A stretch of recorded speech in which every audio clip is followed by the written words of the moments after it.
Welcome to the Sedro Woolley Rotary Club noon meeting, the greatest Rotary Club in the Dr. Mickelson.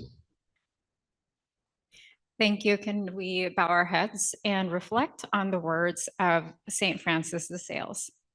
Be at peace. Do not look forward in fear to the changes of life. Rather, look to them with full hope as they arise. Thank you. And the Pledge of Allegiance. I pledge allegiance to the flag of the United States of America and to the republic which stands one nation under God, indivisible, liberty and justice for all. And the four-way test. Is it the truth? Is it fair to all concerned? Will it build goodwill and better friendships? Will it be beneficial to all concerned? And Pat has a song today. Thank you. Is this on? There we go. All righty. In honor of my Dodgers, who recently took 5 out of 6 from the Padres and are now in their rightful place in first place in their division, we will sing Take Me Out to the Ball Game. Take me out to the ball game. Take me out to the crowd. Buy me some peanuts and cracker jacks. I don't care if I ever get back. It's a shame. So it's 1, 2, 3 strikes, you're out at the old ball game. Very good. Yeah, the Mariners need to get back on the winning track there. So glad your Padres are winning. Do we have any guests today? Any guests today? Well, you're a VIP. I have a guest, but I'll introduce her a little bit more whenever we have anniversaries. Yeah, she's more than a guest. She's Yes. a VIP. Do we have any visiting Rotarians today? Okay, well, that puts us right down to what we're going to talk about. So, Sheena, thank you. Am I the only one? But this is for your lovely wife. Got it. Got it. All right. So I brought my lovely wife, Carla, today. She even blew off work to be here today. As of May 31st, we will have been married 37 years. In the marriage lottery pool, I won the Mega Millions way back in the late 1900s. We got married. We've got the 2 kiddos. The finance director of Sedro Woolley is our baby girl, and our oldest daughter, Tasha, sells ice cream, and she's actually a bill collector for an ice cream distributorship. And our daughter Kelly and Phil have 2 beautiful children. My best boy, Ty, who's 4.5, and Ty spells Ty if you ask him. That's all he knows how to spell right now. And then little sister Holly is right at about 1.5 years and about as cute as can be. She's almost as tall as Miriam now, though. You didn't want to say anything, Don't did you? take that, Miriam. No. But yeah, she's creeping up on retirement. But she won't tell me when she's retiring, so I don't know if she's told anybody else. Today is the day when I'll figure out what it's going to be like when both of us are retired. Well, congratulations, Lynn and Carla. And Anne didn't make it, but T can still brag about her a little. Thank you. Yeah, I was married in 76, so 47 years of marriage now, and lived in the community doctoring since 75, now retired. Retirement with your wife retired does it have its advantages and disadvantages, as one finds out, but count your blessings now. She'll find something for you to do. Yeah, we met in the coronary care unit. She was a coronary RN and got married 6 months later. So it was pretty quick and has lasted. We have 3 children. Older boy, Joseph, is a oncologist, hematologist at the Stanford Hospital's medical school. Our daughter Heather is a RN down in the Phoenix area now. And The younger boy, James, is a Seattle firefighter, so they're all enjoying their careers. We have 7 grandkids. Unfortunately, with Heather's family, 3 moved to the Phoenix area, which was a little heartbreaking, but we have 2 grandkids next door and 2 down in Silicon Valley. So life's good, and I apologize for Ann not being able to make it today. Thank you.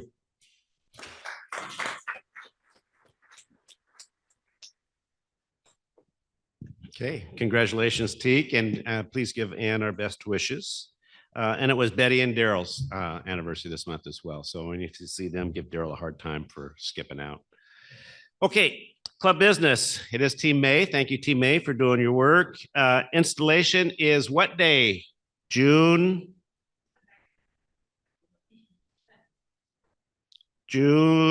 30th. I think it's the 30th. I just want to get that out there. Am I right, Ruth? Okay, June 30th. And we have a run coming up. Mr. Brock, would you like to talk about that a little bit?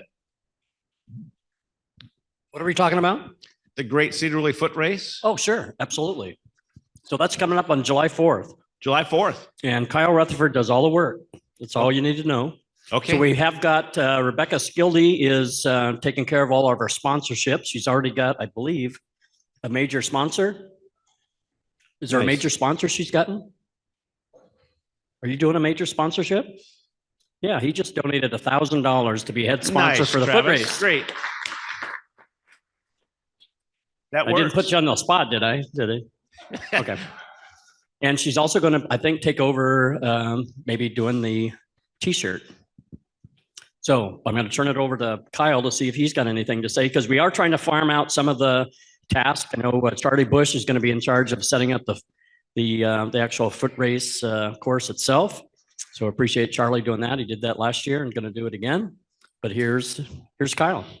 I don't have anything to say. Nothing to say? Okay, just look for, we might have posters out here at some point too. And anyway. Okay, great. Appreciate that. Coming up, maybe in June, we'll do something every week. I just want to get it on the calendar, get people thinking about it. Right. Okay. Okay. All right. Thanks, Judge. Thank you. And let's see.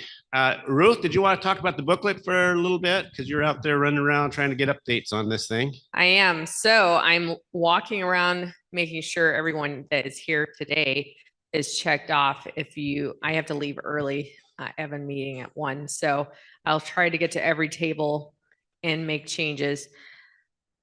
I need Carl and Julia Garrison. They're not here. I need their address. So if you see them, tell them to email me and I'll send out an email. I've received 0 emails about changes in the booklet, and yet walking around here, I've received multiple changes. So read the emails and respond. Thank you. Okay. And we have one more. Sheena, this about Christine and the survey. Sheena? Yes, Christine wanted me to remind everybody that she put an email out getting your top 5 picks for what teams what clubs you would like to be in. But she has one more request. If you could email or text her what month you cannot be on. She doesn't want to know what month is your favorite months to be on. She wants to know 100% if there's a month you can't be on due to travel or other obligations, because she's trying to get everybody's assignments for the incoming year. So please email or text her. I'll just make one comment. Not everybody can be in month December. Is there any other business from the floor? Okay, well, I think we have a raffle.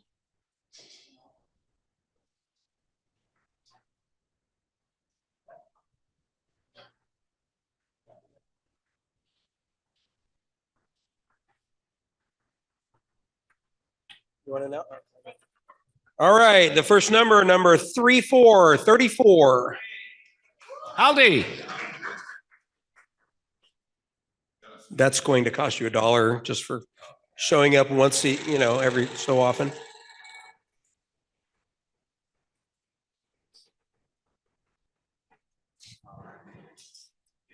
Dairy Queen ice cream. Nice. $25. And I think we'll look and see if we got that going on. Our next number is 71. Would you like somebody to hobble up there for you? What would you like, a spin or a wine? This one right here? Yep. All right, next up, 43, 43. Yep, Eric, 43. Thank you. And we're not exactly sure where the wine came from. There was a box of wine and empty bottles left at the front desk at the Heritage Flight Museum, and nobody knew who hid it. They hid it in the podium. Nobody knows where it came from, so that's what you're getting today. And our final number, 73, number 73.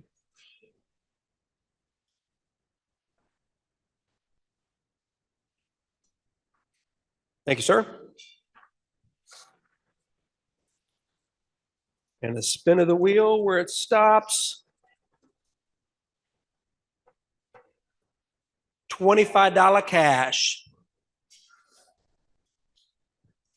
And there we go. All right, Mr. President. Moving right in, Sergeant of Arms. Sergeant at Arms, all right. So I got a couple of things going on here. First, Frank, that'll be $1, and you know why. And Aldi, that'll be $1, and you know why. And I've got $1 here for me too, just because Miriam threw me down and gave me an award. If you can collect money for me, thank you. Congratulations, Lynn. And Well thank deserved. you, school district, school administrators. That was very nice. And Mayor Johnson brought the finance director along as well. I wasn't expecting to see my little girl at this award ceremony. But today, our fundraising things will be a little bit different. We're going to do a bag toss cornhole game today. We're going to do it quick and dirty, and I've got the rules. So we're going to do a test. We're going to test with this table right here. All right, so we got the cornhole game right over there. And the way this is played is we're going to, Aldi, we're not playing spin the bottle. We're just spin the arrow, okay? So you might get confused by all this. So we're going to have one thrower from each table. And you get one shot and one shot only. A hole in one, everybody at all the other tables has to pay $1. If you get on the board only, everyone, let's see. Yeah, oh no, a hole in one, everyone at every other table pays. On the board only, everyone pays $1. Miss or ends up on the floor, the thrower's table pays $1. So we're going to go through this quick and fast. We're going to spin the arrow right here. We're going to see where the arrow throws. Here we go.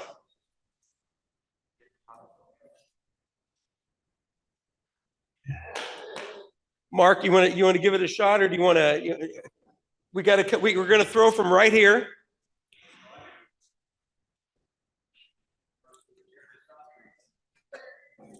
And you only get one throw. Oh, off. Let's see, a miss or ends up on the floor, the thrower's table pays $1. All right. All right, here's $1. All right. Oops. Yep, our next table right here. Danny, you wanna spin the bottle?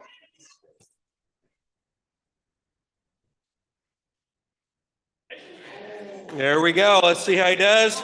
Oh, we got to get the bag.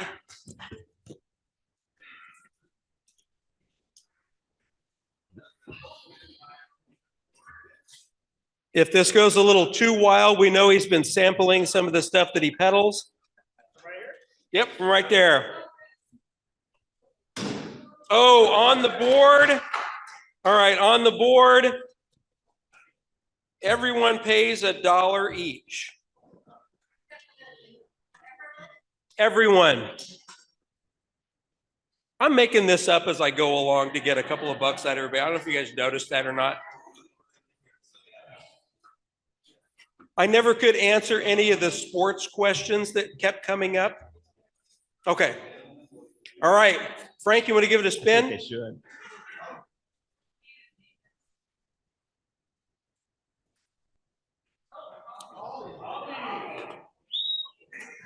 Oh, is he a ringer? All right. We're going to see what he gets. Hang on a minute. I don't want to be any pressure. Oh, hole in one. Everyone at other tables pay $1 each. This table is immune.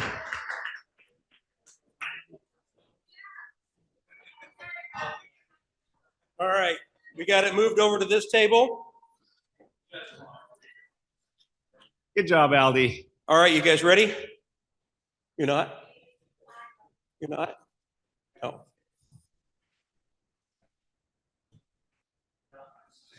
I'm actually thinking that's leaning towards teak. It's kind of split in the middle there.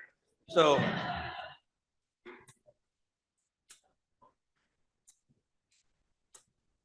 Got to get on the carpet. There we go. Oh, miss or ends up on the floor. The thrower's table pays $1. Everybody at the thrower's table. All right. Mr. President, would you and your table like to have a shot at this? Yeah, and we're going to throw in our guests. Yeah, so the guests Oh, have yeah. the guests have nominated Dr. Howland to throw for them. Okay. The virtual, So the virtual guests have nominated Tim to throw. yes. Tim, you're up. You can thank Kate for that.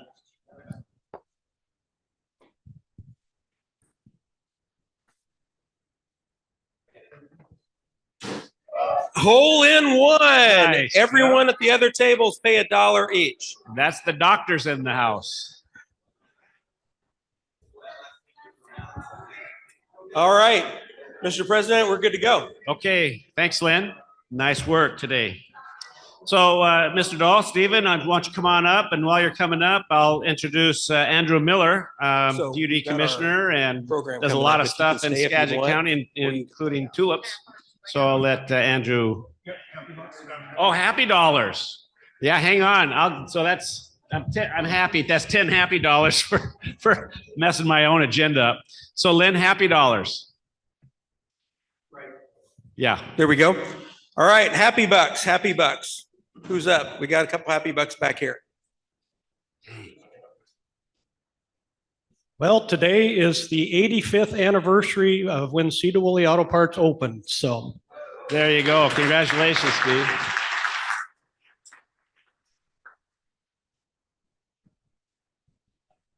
I got a happy $10. I got to go this last week up to Seward, Alaska, fishing with a group of veterans. We took 8 veterans out fishing for halibut and that's bottom cool. fish, and Seward did not disappoint. What a beautiful place. But while you guys were enjoying the 85, 90-degree weather, the highest it got was 35 and was raining sideways. So, but it was a lot of fun. Nice. Got a happy 25 here for my winnings is that the Sedro Woolley Alumni and Schools Foundation is having the all-class picnic again this year. So how many graduates from Sedro Woolley in the crowd? How many? Okay, we're going to have a competition as to which class can bring the most people to the all-class picnic. So it's July 8th, which is a Saturday right after the 4th of July, starting at 11:30 down at Riverfront Park. And our own Cheryl over here, she's going to be catering the lunch. So look forward, probably be some posters put up. But as with everything, Danny is involved in this. And so I'm going to let her say something. If you need a registration form or you need to pay for your lunch, please just let me know. Bill McCann, I just got yours in the mail today. So. Thanks, everybody. Anybody else? Happy buck up, Teak. Happy 20, my wife kept me another year. There you go. So last Saturday, we wrapped up the high school baseball season. I had an opportunity to go out and help coach with the varsity assistant coach. Coach Rob wasn't able to make it on Saturday. He wasn't feeling well. And we played Anacortes in a district loser out game. And Anacortes was #1 seed. And I think they were ranked 6th in the state, I want to say. And we beat them 6-0, which was a shock. And then we lost to Linden, of course. So someday we're going to get those guys. But we had a great season, great way to end it. We're just going to forget about that loss to Linden and focus on what we did to Anacortes. And as far as my C team, we had a great year. We had a lot of kids turn out to play. So we had a pretty wide variety of talent level on the C team. And, the guys had a lot of fun and they got better at baseball, which was most important. So thanks. Nice. Daryl? Just wanted to give a 5 to kind of recognize our speaker today, Andrew Miller, who I knew as a little boy, has now grown to be a great part of our community. Thank you, Andrew, for being Nice. So Lynn, I've got one. I got a happy 10 while you guys were all raising tons of money at the auction. I was back in Florida with my youngest, who is almost 18. She'll be graduating high school and running start Skagit here shortly, and she'll be coming at the end of the month for a Rotary scholarship. But her team from Bellingham that does the all-star cheer where they throw the kids like 30 feet in the air, they made it to world championships at Disney World and got 5th in the world, which is the best anybody's ever done from the state of Washington in her division. So very cool. Pretty exciting. Yeah. Eric? So I have a happy 20 if there's anyone that could allow me to borrow a utility trailer tomorrow to haul some construction materials. Otherwise, how about 40? Okay, all right. Thanks, Don. Lynn, just a quick happy 10. Yesterday, May 17th, Norwegian Independence Day. So you have to know about that. And 43 years ago, May 18th, 1980, the Mountain Blue of St. Helens, I was in the middle of that, ash all over the place. So I'm glad I'm still here. So with that said, Stephen.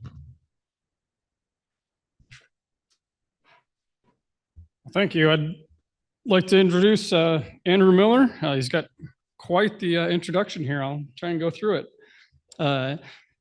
Andrew Miller is the co-founder and CEO of Tulip Valley Farms. He's a commissioner of District 1, Skagit County PUD. He is fiercely proud of his Skagit Valley roots.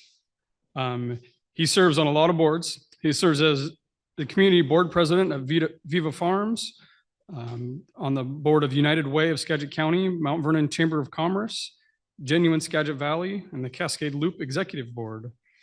As a former economic development strategist, which is where I kind of met Andrew. He understands firsthand challenges of the opportunities facing the county for rural and urban adjacent business ecosystems.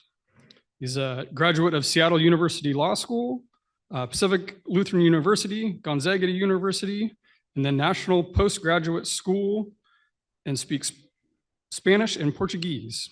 He lives in Mount Vernon with his wife and 6 kids, enjoys running, mountaineering, photography, and hosts the Tulip Valley Talks and Connect Skagit podcasts.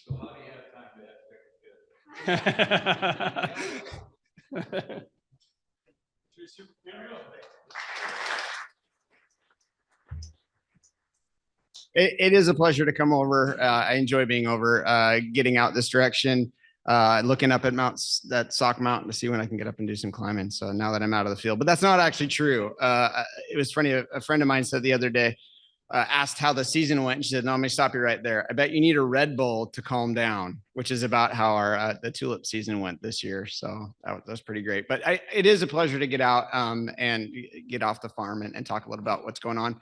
I want to hit there's kind of 3 topic areas, and by all means, it's way more fun if you just shoot a hand up until we get to the end and then ask questions. So talk about what's going on in the PUD. I can talk about our first year at Tulip Valley Farms, and then a little bit about a hodgepodge of the different boards and community activities that I'm a part of that I think may be interesting and could use some lift from folks like you, which is exciting. So PUD, I don't think there's, and I know you are very fortunate to have Corinne Hamburg representing you for this district. At the same time, all three, Joe Lindquist and Corinne and I are, so I'm the oldest one on the PUD commission, by the way, which is the funniest thing in the entire state. We go to PUD commission, like the WAPUDA, which is the Washington PUD, and we are the youngest commission by 30 years, easy, which means that we come in there with, and this is something that kind of drove me nuts. And I had to do a vector check when I got in here. And I kind of asked George Sedro, like, is this, am I missing something? Or is this a 3-day meeting to cover 15 minutes of work? And he said, yeah, that's kind of what happens, because look around, all the other PUD commissioners are retired looking for something to do. Their wife kicked them out, go golfing or whatever type thing. And so that's been a bit of a challenge, because here in Skagit Valley, the Skagit River is the 3rd largest river system on the West Coast. We're proud of that. Everything that we love about where we live has to do with water. So, and not to say that isn't true around the rest of the state, but we have work to do. And so that's something that we get to bring as a commission to the state level, is that Corinne, Joe, and I, we have a sense of urgency that is perhaps unique for some of the PUD, both what we're trying to protect and what we're trying to get done. That being said, we have some making up to do. And I think if you look at the PUD, and by making up to do, this commission inherited a lot of deferred maintenance. It was never going to be cheap to repair the transmission line. It's never going to be cheap to build a new building or do any of the other maintenance that needs to get done. And so we decided, and it was actually fairly, and again, we inherited some vision from the commission that we took the place of. I don't want to say replaced, but that we brought in. There were rate increases that, especially based on inflation, are looking very, very prophetic at this point. And another thing that, coming into the commission, I thought, you have all these ideas and, hey, we're going to drive development. And the first thing that the commission sat me down, or the district sat down and said, Andrew, we chase development, we don't drive it. And I didn't want to hear that, because I like the idea of using our collective funds in our community to buy infrastructure. I think that's probably the highest and best use of our tax dollars. But there's a difference between what the PUD does and our tax dollars. Okay, the only time the PUD accesses tax dollars is when we get it from Olympia or Washington, D.C. by way of grants from the legislator, or access to low interest loans from Olympia. We don't use tax dollars to fund the PUD. Okay, 99.9%, right? It doesn't come from that. And so I get those comments all the time. Hey, these are my taxes. I'm like, actually, those are your neighbor's water bill that's paying for that over there. It's all ratepayers. And so I would love nothing more than to send a 36-inch transmission line south into Conway, so that we can get some development up on the ridge and off the ag land. I would love to see us push projects out towards East County. But it's development that's going to need to cover that. And I think that was something that it was an eye opener to me when I came in. But we do need to fix some things. The transmission line being one of the biggest ones. Leaks are expensive, right? I drive a 2009 Accord, and we're right at that. Hey, you know what? The repair costs are tipping into just get a new car. Okay, that's where I'm at right now personally, and that's where we've been at in the PUD for a long time. The difference is those repair costs don't show up as bonds necessarily. They don't show up as, so we had to bite the bullet and do a transmission line. We're also building a new headquarters, and that's one that I get a lot of questions about, but that's another, when I sat down full of steam, and George sat me down and said, here's the numbers, Andrew. It actually costs us more to keep the old building going with HVAC and all this other issues that are long-term expensive than to build a new building. And also our talent is not, it is for me as much a matter of having a place where we can attract and maintain talent, right? Because we're competing with Whatcom and Snohomish, and you know what? They pay 20 to 30% more for the same technical expertise that we have at the PUD. And so long-term, it is a better investment for us to have somewhere that people want to come, they're proud to work, that ultimately saves us money. So those are the two factors that pushed me into, yes, this is an investment worthy of our ratepayers' money. I jokingly say the easiest thing that I do is to be a PUD commissioner. And the reason for that is because it's just because the rest of my life is so difficult, like, to be completely honest, right? But we have a fantastic general manager in George Sedro. He is very, very good at what he does. I like to say he's the only engineer that I know that can build a relationship. Okay, but he is really, really good at that, and he's built a great team. And I get engineers going, "What are you talking about?" Right? Which is perfect. I make my point. So says the lawyer, right? The lawyer turned tulip farmer. So what's going really well is that we do have a very talented engineering team. We have a very good the finance and customer service team is very good, and they're curious. They're not stuck in this know-it-all. There is very much a sense of curiosity that undergirds the entire culture there, which is pretty exciting. I'm excited about that. What we're working through, the thing that if you've ever watched, and I would invite you to see just once so you can prove my content. If you want to see I'm known for my smile. I stop smiling in PUD meetings, and my jaw goes into, I'm gonna have to go see my dentist over unfunded mandates. And a perfect example of a new unfunded mandate that we're stuck with from Olympia is not being able to shut off people's water. Okay, you don't pay your bill, that means your neighbor's paying the bill. Well, now the governor can decide what a drought looks like, or a heat wave, or any of the other things that are out there, and you could have not paid your bills for 6 months, and it was your turn to get shut off, and now we can't shut you off, right? And trust me, we go through there. If there is a step that can be made to get somebody to pay their bills, we'll take that step. And we sat down, and we're as compassionate as can be, but at the end of the day, this is a service for fee, right? The only thing more expensive than not paying your water is not being able to flush your toilet, or take a shower, or water your plants, or feed yourself, right? And what we found is people will wait until the last minute before they pay that bill. And so now there's this overlay from Olympia that says, no, you can't do that. It is going to increase our service costs for everybody else. So if you pay, and they're great at this. It's the same thing with culverts, right? So we want to save the salmon. Our culverts are great, okay, but we need to move it. Well, that's a $4.5 million project, for instance, that needs to get paid for. That's not adding to the quality of your water, the safety of your water. Okay, but they decided that the PUDs were going to have to pay for it. Why? Because they don't have to raise taxes. We get to raise rates to pay for things like that. Drives me nuts. Okay, but what do? What we do is then we try to find other ways to pay for it. We will go back to Olympia and say, since you did this, or we go to Congressman Larson, who's very good at this, by the way, saying, oh, culverts. Okay, it sounds like I can make the tribes happy. I can make farmers happy. I can make ratepayers happy. Let's package this together, and we get federal money to do things that otherwise are not. It's an unfunded mandate that's not going to increase the value of services, products or services from the PUD. So we constantly, as a commissioner, challenging the district to go find solutions like that. I think that's super important. All right, so that's PUD. Other questions about PUD before I move on to tulips, because tulips are way more fun.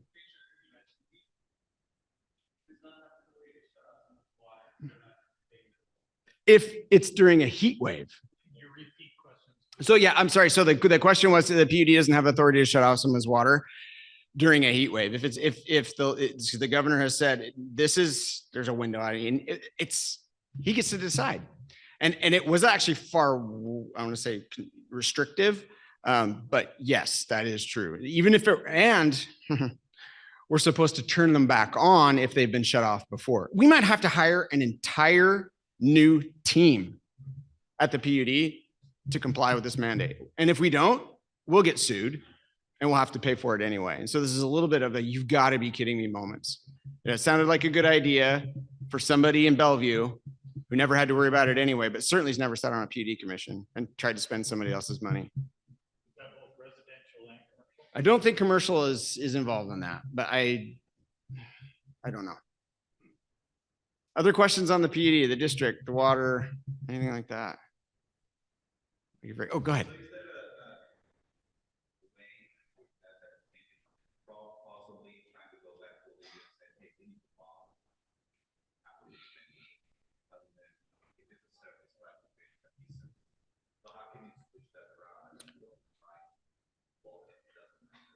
right?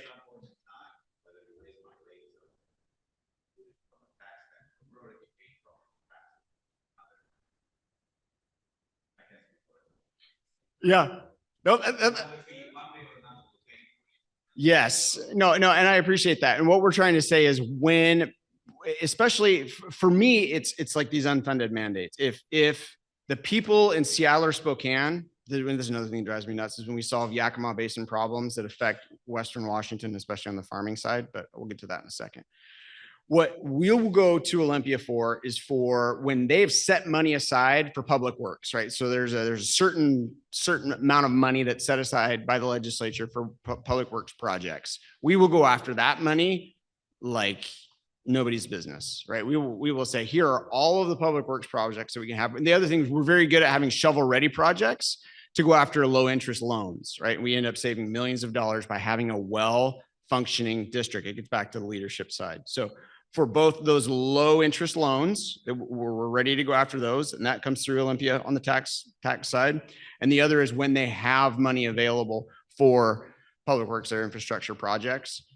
Especially so President Biden and Congress decided to put $18 trillion or whatever into special, it's remarkable how much federal money is available. That ends up going to Olympia for dispersal. By having a well-functioning district with a great reputation, we are now available to walk in and say, here are 12 projects that we could spend this money that the Congress has allocated to be able to say, and we keep track of that. It's like, oh, okay, if it's rural development money, I'm going after it. If it's broadband, boom, we can do that. Let's partner with, somebody. So those are the types of projects that we stand ready for, because we don't want to raise rates. We have we don't want to raise rates unnecessarily to do things that we are not going to add value to the district. So that's why. Sir, Chris.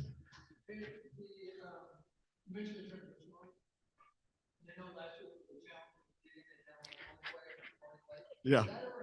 No, it's happening right now. So what happens is there are really only two companies in the country that are good at putting pipe deep underneath places like Barney Lake. And we got one of them, and they got stuck. The pipe got stuck. Everything is done except for that. And I think they're supposed to be either this week or next that they were going to get back in moving that. I can't say a whole lot about that just because because of litigation, right? They're going to say it wasn't their fault, and we're going to show them all our math. And these are the times I'm really glad that we have good engineers. But it's undergoing. That's basically it's the last mile, but it's in the middle. And it doesn't lack for complexity, which is pretty surprising. But nobody likes a stick of pipe sticking out of the mud, which is what we ended up with. So, yeah. Other questions on the PUD?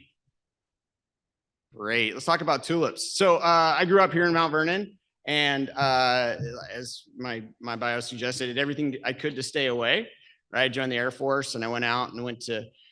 I couldn't stop going to school, right? That's the upside of being intensely curious and having the U.S. Air Force pay for a lot of it. But then I came home, right? I was at Amazon and I had 3 bosses in 9 months, and I said, no way, right? And the one qualification I have for being a farmer is that I have 6 kids. I wasn't getting to see them, so that's it. We're going to move home and I'm going to solve problems that matter for people that I care about, which is how I came back. So I got an opportunity while I was at EDAS to study the opportunity unique to our community.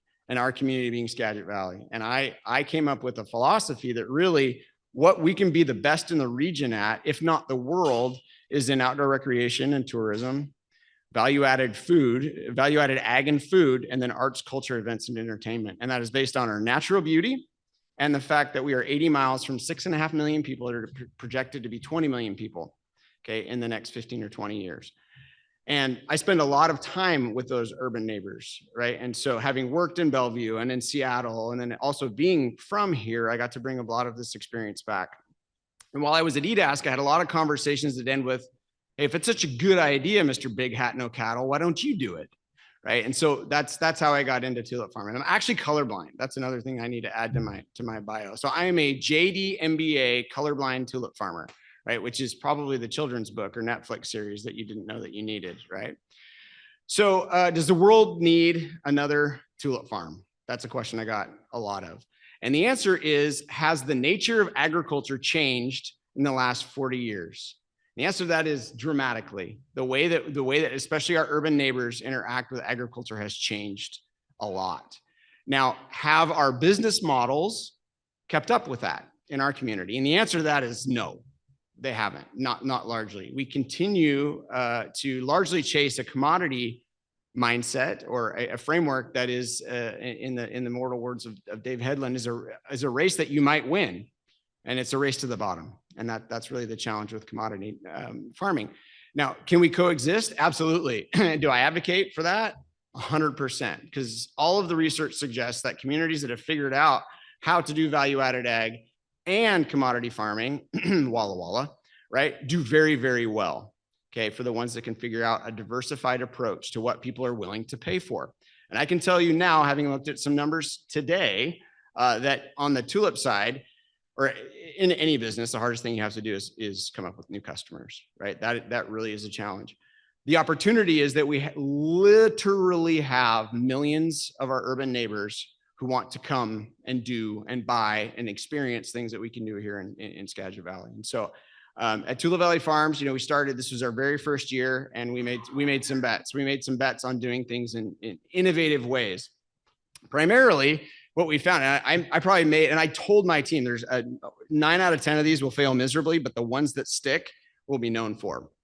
We found out that people really like U-pick tulips, right? So coming to see the tulips has changed a lot in the last 40 years, because we used to have 4,000 acres of tulips at the height in the late 80s, right? A lot of bulbs being grown in the Skagit Valley. Well, we're down to about 400.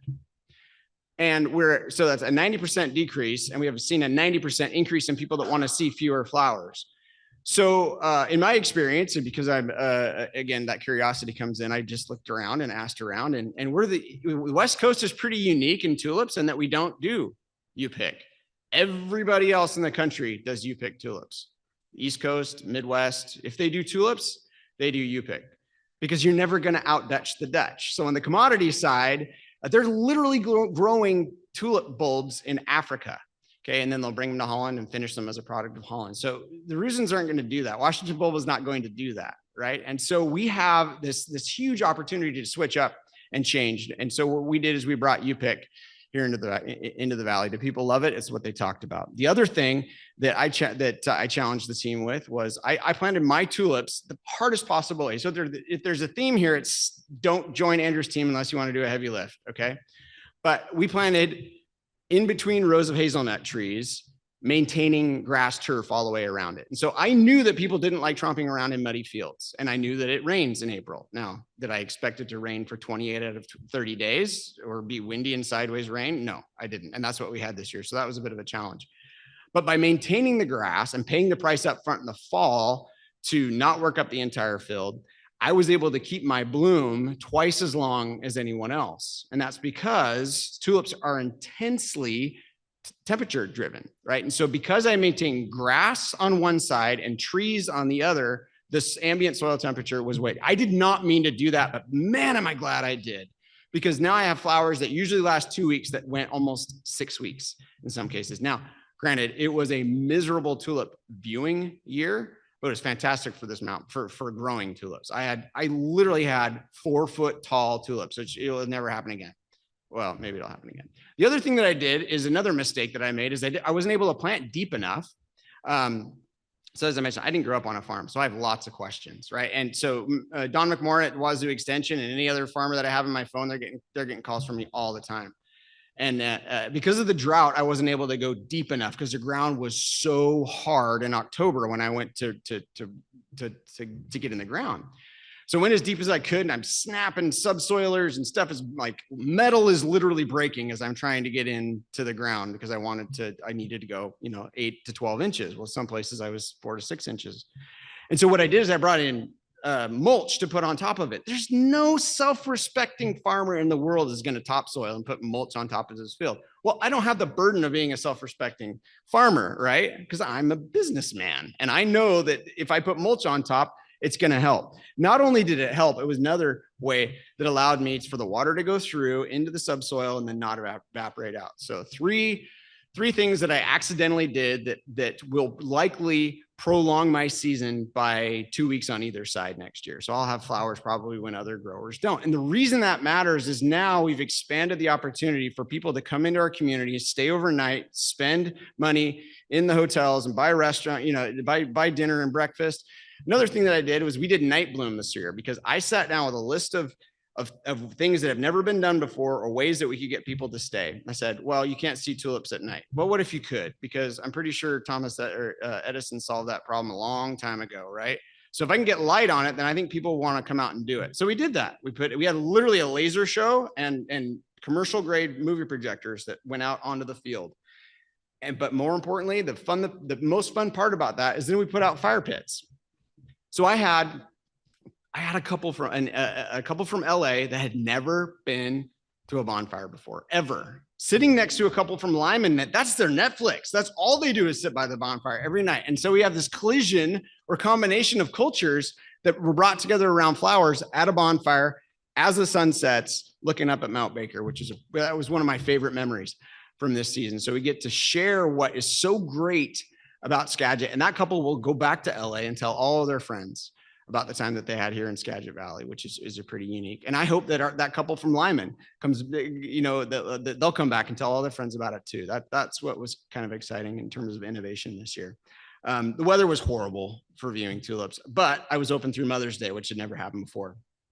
And frankly, I hope it never happens again because a month-long festival is enough, 500 hours for me, but another 2 weeks just really dragged it out. But like I said, we'll do what the customers are looking for. Any other questions about tulips or Tulip Valley Farms or why we needed another one or innovation or yes? Charles.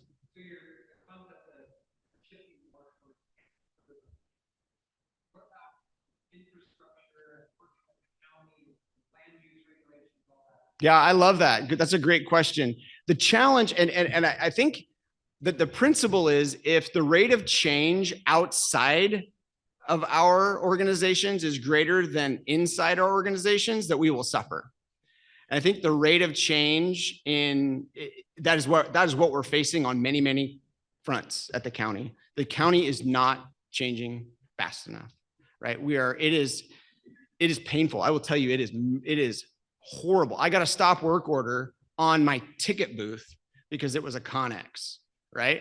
I said, oh, good, I'll stop working, but it's not a stop occupancy, right? Because I couldn't get a permit to put a building in there because I don't want a building in the middle of my field. I want a Connex for a ticket booth that I can use, right? And so having that conversation with somebody from the planning department was really frustrating because it's bigger than the 200 square feet or whatever it is. So you need this. Like, it's a piece of equipment. It's not a building. Like, it doesn't have a foundation. It's a piece of equipment. There are literally 700, and I know this because Larry, my partner, paid somebody to go around and count. Over 250 other Connexes being used similarly around the county. And they came at me. That's probably another story. But the challenge is the principle remains. It's the rate of change outside of our community. I love it. From Alger to Arlington, we want to hunker down and do our thing. I'm here to tell you that's not going to work because that rate of change is going to come around. Can we do it right? Can we do it according to our principles? Absolutely. We need to, but we can no longer accept the lack of urgency because it is urgent. We see it in our housing, the regulations, right? We see it especially in business. Until you've done it, well, I tell you what, being a PD commissioner or just a small business owner or now a farmer, you look at those regulations a whole lot differently because that is the stuff that is an acute source of pain, is that when you're trying to do things differently and you keep coming up against that, well, we'll just keep doing what we're doing and keep getting what we're getting. No, anybody that's paying attention will tell you that's not the case.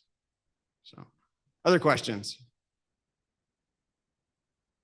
Awesome. The other thing I want to talk about, so I do have the curse of connection with a lot of people in our community that say, hey, Andrew, you're a change maker. Come on over here and help me with the United Way or the Viva Farms or the Cascade Loop Board. And I quite enjoy sitting down and causing problems for somebody else to solve, right? Which is what functionally a board member gets to do. But there is such a heavy lift that is needed at our nonprofit, especially at our nonprofit boards. We have and they do important work, very important work, as you all know. You're involved. You're in a service organization. You get it. I guess my request is that again, you look at your calendars, right? Nobody needs another night of meetings a month or another morning of meetings. But our community needs some energy. We have some very tired executive directors in our community.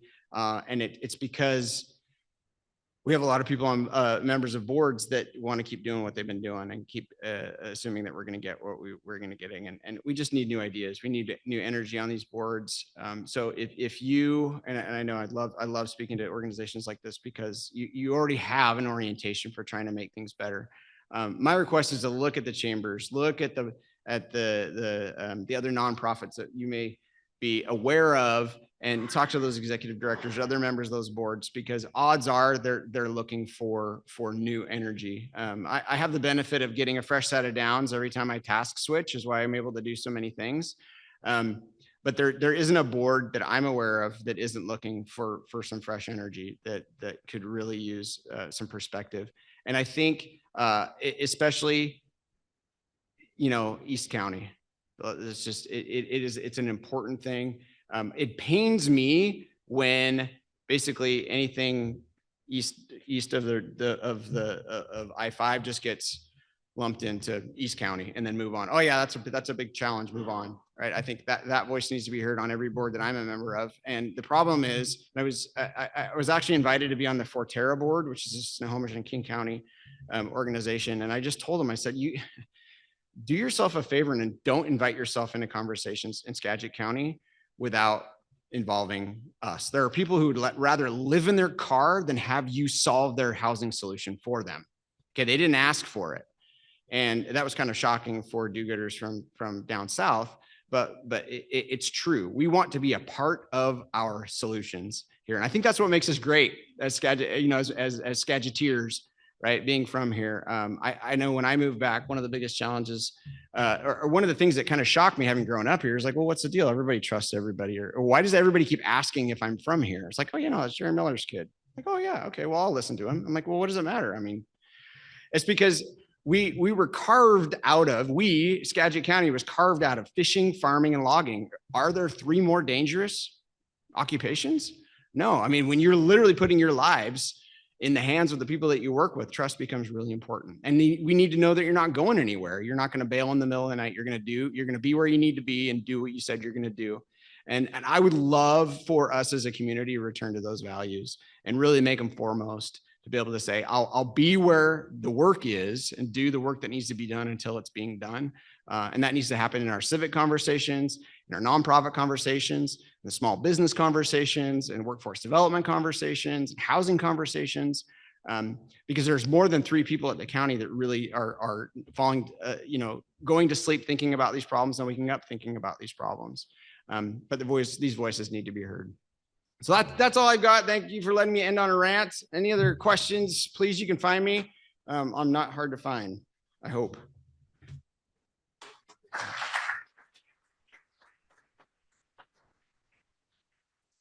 Andrew, thank you very much for your energy and leading the charge for change. Here's a pen from the greatest Rotary Club in the universe so that you can sign those letters to the governor and asking for why he's doing things. So congratulations. Thank you again. One more hand.